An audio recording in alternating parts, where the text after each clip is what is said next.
Hello, Judith here again on this beautifully sunny Wednesday. It really is a bit like that, particularly as there's going to be a bank holiday on a Friday. I'm totally confused. Right, let's start again. Here I am on this beautiful sunny Wednesday. Tomorrow's Thursday, which is also going to be beautifully and sunny, and so I think is Friday and Saturday. Sunday maybe not so good. Anyway, how are you? I'm good, I think. I have been busy working on the videos for my online anxiety program, and of course, as soon as it's available, I will share the information with you. Actually talking the videos is fine. It's the technology that got me frustrated. I was struggling to do something and thought I'd remembered, and it didn't work, so I assumed it was me that had got it wrong, but in fact, eventually it did work the way that I thought it should work. So a bit of frustration with technology, but the important content bit I'm very happy with, and I hope you will be too if you decide to do the program. What I've been thinking about today is, and this is only anecdotal evidence and my musings, and I'd be interested in your views. I think for a number of people with anxiety, being in lockdown has made it easier. That may sound strange because of the reason why we're in lockdown. Now, certainly, if you suffer from health anxiety, as one of my clients does, then, this is a difficult time for you. But if you suffer from, say, social anxiety, where what gets you into a panic attack is the thought of going out, and particularly mixing socially. When I've worked with people with social anxiety, I've found that normally the routine stuff they can do, it's the parties, the meeting up for lunch in the pub, those sorts of things, which should be really enjoyable, particularly if they're with, say, a partners group. So, they're people that they don't know or they don't know terribly well. So not being able to go out and do things like that would be quite good if you had social anxiety. And I suppose for people with general anxiety, if they're lucky, their safe place is their home. And therefore, it could go either way, really, or be mixed, depending on the day of the week or the hour of the day. Home is generally a safe place, so being at home and not having to go out at all maybe means you're in your safe place, so you feel safe and less anxious. And knowing that the people you love are in a similar situation, so they're not likely to have a horrible accident somewhere. But the anxiety around health and the future may kick in. So I suspect that, like all of us, and like I've said myself, that being anxious on some days and perfectly fine on other days. So I'd be interested, if you're suffering from anxiety, or if you were suffering from anxiety before this, how are you feeling now? Is it the same? Is it a bit better? And therefore you're dreading going back to normality? Or is it worse and you're wishing this whole thing hadn't happened, or that it's going to be over very, very quickly? So please let me know, because thinking about how I can help people with the transition to whatever comes next and to dealing with life after lockdown, it would be useful to know how people with anxiety have been faring. And as I say, I suspect it's a very mixed bag.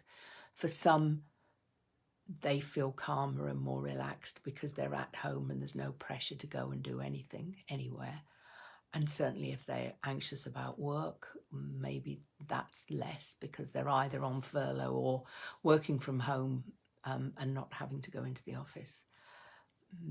But as I say, if they're anxious about health or have loved ones that they're particularly anxious about, then, you know, it could be worse. Interesting. But as I say, I'd be really interested to know how your anxiety is compared to how it was before all of this happened. And also how you're feeling about the future. Are you worried that we're going to hear on Sunday a bit of what the plan is? I don't think there are going to be many dates in there, but I gather that, you know, there is going to be some relaxation starting on Monday. So what might that be? And how concerned are you about that? And I suppose, again, that depends on what it is. It's interesting that I've seen a number of people, I saw something today, people saying they wouldn't want their children to go to school before September. And in fact, you know, they're thinking of not sending them to school if the schools start to open before that. And other people worrying about going to work, particularly in certain environments where safe distancing will be difficult, particularly if they have to go on public transport. Interesting video about Ryanair yesterday. Flight from Dublin to London, absolutely fully packed, no different to any other flight. And then they showed, it didn't say what the airline was, another one from London to, can't remember which European city, equally fully packed. And apparently BA are currently running full flights to Europe. So it's been going on, and yeah. So there's going to be some interesting government decisions as to what they do and how quickly they do it. And I think the plan is that they do very little and they do it quite slowly. But then we're all going to have some personal decisions about whether we're comfortable with what we're being asked to do, and whether we're happy to go along with it.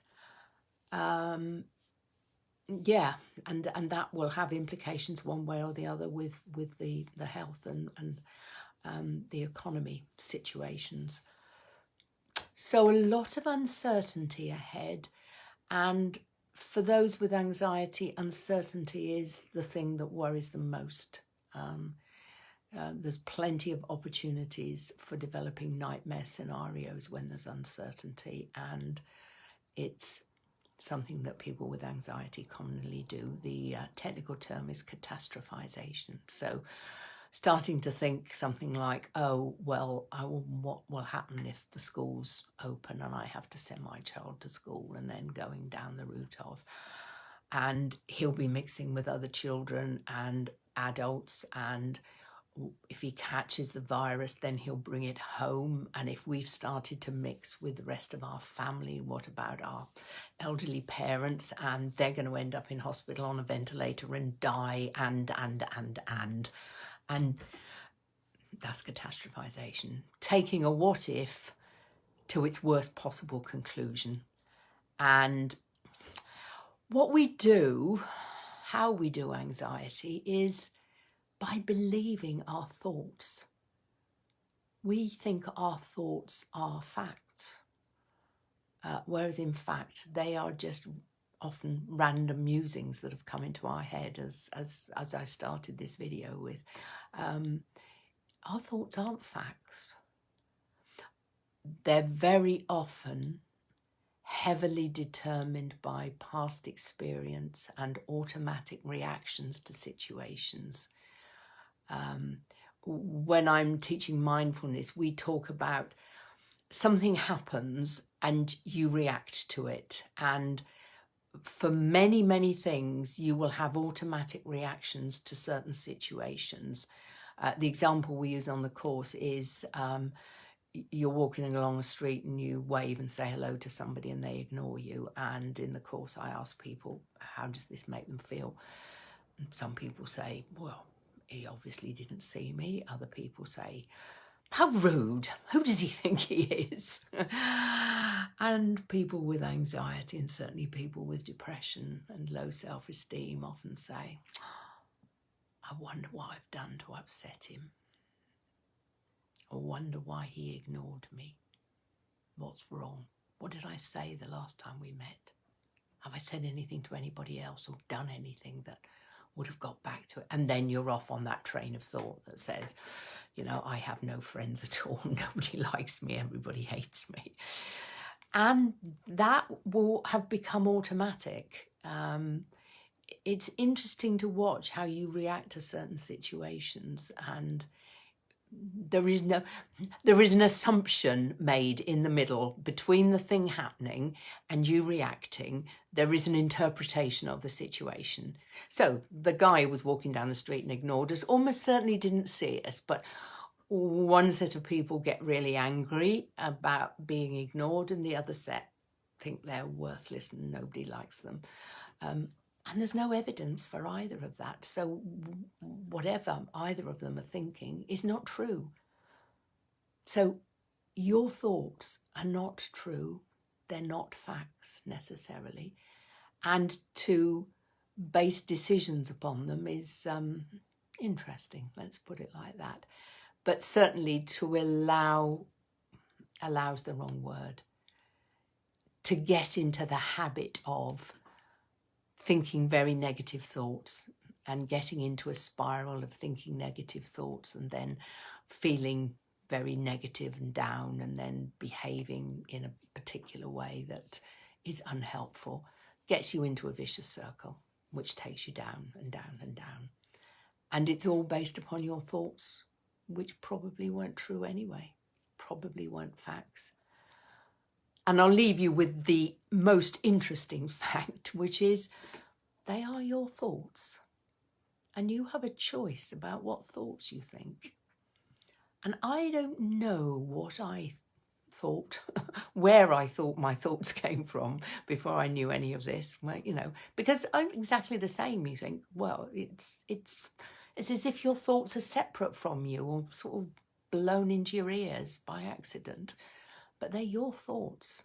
And one of the approaches dealing with anxiety is choosing what thoughts you think and spotting those automatic patterns of reacting to situations and finding a way to just take a breath and make a conscious choice about how you want to respond to what happens to you. So we've all had plenty of opportunity to do that in the last few weeks, and we will have a lot more in the weeks to come. How do I want to respond to this? Is it the automatic snap that I always do, or do I want to stop and think as to what is the most helpful way to respond? Anyway, thank you for watching. Nice to see you, Margaret, or to be seen by you. Maybe I can't actually see you except your still picture. Lovely to see you, and I hope you're well. Take care, everybody who watches this video. As always, stay safe and stay well. And I'll see you again tomorrow. Bye.